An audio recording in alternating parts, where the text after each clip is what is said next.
Guys, jumpa lagi dengan saya Arlanala YouTube channel. Nah, di kesempatan kali ini kita berada di samping salah satu outlet Bandung Utama Group Kota Ruteng, di mana tempat ini yang dulunya kalau orang yang sering lewat itu kondisinya kumuh, tidak tertata dengan rapi, tidak tertata dengan baik, atau asas manfaatnya tidak ada. Jadi saya terharu dengan adanya itu, mereka semakin semangat dalam terus berjuang mengumpat bagaimana caranya usaha ini tetap bertahan dan meningkat. Lalu mereka buat gerakan-gerakan baru itu meningkatkan penjualan antar jemput atau pesan antar. Nah, mungkin disebut banyaknya itu online. Dan itu kelihatan sekali. Jadi ini yang menarik tadi. Pandemi COVID-19 itu sudah berjalan hampir 3 tahun. Itu sejak April 2019 yang muncul. Tetapi karyawan dari Bandung Utama justru hanya mengalami penurunan gaji atau pengurangan gaji. Itu hanya sekitar 1-2 bulan. Dan memang ya kalau kita mau telusuri lebih dalam, tentu saja ini juga berefek pada income dari Bandung Utama itu sendiri. Nah, kalau misalnya gaji mereka stabil, berarti pemasukan dari Bandung Utama tentu saja stabil. Nah, eksistensi dari Bandung Utama di tengah pandemi COVID-19 ini kira-kira seperti apa rahasianya, Kakak Felix? Sampai dia masih bertahan begitu. Apa metode yang dilakukan? Ya, metode mereka itu tadi gencar di online. Di online. Terus saya tidak tahu, saya belum lihat secara real. Ada sikap mereka bilang bahwa perusahaan ini adalah milik kita dan kebun kita. Kita bisa makan dari sini dan kita harus beli pupuk untuk perusahaan ini. Sempat saya mendengar bahwa mereka bersikap bahwa gaji yang mereka terima itu jangan beli ke tempat lain, tapi belanja ke tempat mereka bekerja untuk menopang usaha itu tetap bertahan.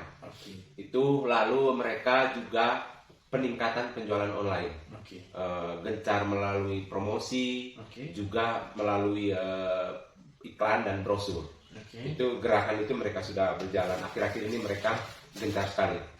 Lalu yang kedua itu gerakan kaki lima atau UKM yang kita bangun di halaman-halaman Bandung Utama Group. Itu sebetulnya usaha-usaha UKM itu untuk menopang pendapatan mereka yang lebih. Semua halaman atau kaki lima yang dibangun oleh Bandung Utama Group itu adalah milik koperasi karyawan Bandung Utama Group.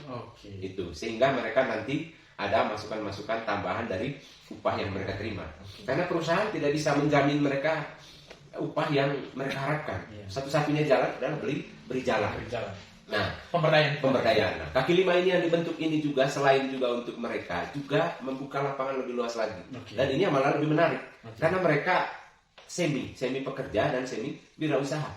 Jadi mereka belajar berdagang sendiri di halaman-halaman Bandung Utama yang sudah disediakan. Dan jangan lupa satu yang saya masih ini, Bandung Utama itu tidak memiliki usaha satupun, tapi dia ini berusaha bergerak di bidang manajemen. Berusaha di perusahaan jasa lah. Jadi semua yang kita kelola itu masing-masing punya pemilik, milik subsitunya sendiri, perbendaharanya, semua kita hanya pekerja sebetulnya. Jadi semua yang ada di Manggarai Raya ini yang ada yang berlabel Bandung Utama itu bukan berarti milik saya, tapi saya hanya betul-betul seorang pengelola, memanage saja, dan bersistem bagi hasil, niraba lah sebetulnya. Jadi kalau orang itu adalah punya saya itu saya tidak terima. Makanya saya bilang tadi saya bukan pengusaha. Pengusaha yang milik pemilik toko itu sendiri. Luar biasa sekali. Baik. Kemudian berikut Kakak Felix di tengah puncak karir ya kalau disebut pengusaha, meskipun Kakak Felix menolak sebagai pengusaha, tetapi dia lebih kepada memanage atau memberdayakan anak muda Manggarai. Apa yang belum tercapai dari target Kakak Felix pulang dari Bandung dan Manggarai, membangkitkan ekonomi di Manggarai, kemudian memanfaatkan orang-orang anak-anak lokal, anak-anak dari Manggarai?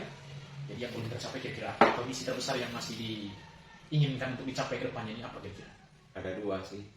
Bangun kota di desa dan bangun kota di gereja. Bangun pasar. Bangun kota di desa. Desa itu identik dengan kampung. Kemudian stasi itu identik juga dengan kampung. Jadi ini bisa dijelaskan seperti apa kira-kira? Judul besar itu sebetulnya merespon atas ungkapan yang disebut urbanisasi. Supaya penduduk desa tidak berbondong-bondong harus ke kota, baik kota kecil maupun ke kota besar. Sebetulnya kita bisa kok ciptakan kota di desa kita masing-masing tanpa harus ke kota. Itu juga tujuannya untuk membalance antara si kaya dan miskin atau pemerataan ekonomi. Itu hanya sayangnya belum begitu diterima dengan baik oleh desa itu sendiri, karena memang mungkin ide ini terlalu terlalu konyol dan tidak masuk akal. Melampaui pikiran mereka. Itu juga salah satunya. Jadi saya sebutnya itu bangun kawasan ekonomi di desa. Itu juga sebetulnya mengurangi perantauan sebetulnya. Supaya Kalau nanti semua orang meninggalkan kampungannya sendiri, kapan kampung itu bisa berkembang? Kapan itu kampung bisa jadi modern? Kapan kampung itu menjadi maju? Itu sih tujuannya. Lalu tingkat pengangguran juga bisa berkurang kalau kita mampu bangun kota di desa-desa. Memang sih namanya terlalu keren.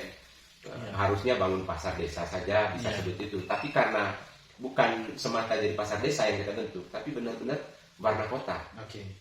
Ada satu yang saya bangun di Manggarai itu terkait Bandung Utama Group. Ada orang berpikir bahwa nama Bandung Utama Group kayaknya Bandung Utama Group bangun itu supaya menjadikan Ruteng ini menjadi seperti Bandung. Itu hanya slogan saja sih. Nah mungkin kalau gaya ini juga di desa ini mau bangun kota Ruteng seperti kota Ruteng supaya orang mau lihat apa di Ruteng di desa itu ada. Bisa juga seperti itu. Lalu di gerejanya saya punya mimpi itu karena kekayaan terbesar di Manggarai saya lihat justru gereja. Pengennya itu di setiap paroki itu ada bangun pasar umat melalui PSE-nya. Hanya sayangnya mungkin belum bisa diterima secara akal sehat dan juga tidak masuk akal dan juga belum ada lihat seperti itu. Maka aksi dari kekecewaan saya itu saya buat muncullah kaki lima yang ada di setiap halaman Bandung Utama Group itu dengan cara sendiri tanpa didukung, hanya lihat saja dan sanjung. Ada satu, saya sempat singgung tadi dengan Kakak Felix, teman-teman, ada satu petikan dalam Alkitab yang kurang lebih mengatakan seperti ini. Dari seorang rasul namanya Thomas atau disebut Didymus. Ketika berbicara tentang kebangkitan Yesus, Maria menceritakan kepada dia bahwa Yesus hilang dari kuburnya. Dia mengatakan begini, sebelum aku mencucukkan jariku ke dalam lambungnya, ke dalam lubang tangan yang telah dipaku di kayu salib, sekali-sekali tidak percaya. Mungkin itu yang diimbankan masyarakat Manggarai. Dan saya hanya memakai gaya itu. mereka belum percaya dengan apa yang dicita-citakan, apa yang menjadi misi Kakak Felix sebelum mereka melihat hasilnya.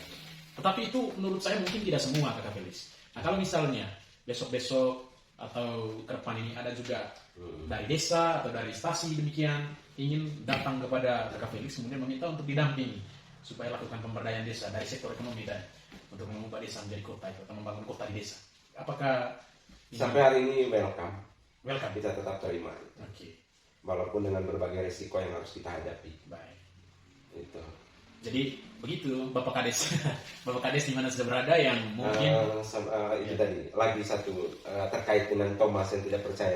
Silakan. Berdasarkan analisa yang saya sudah alami bahwa tipikal masyarakat Manggarai itu adalah lihat bukti baru dia ikuti.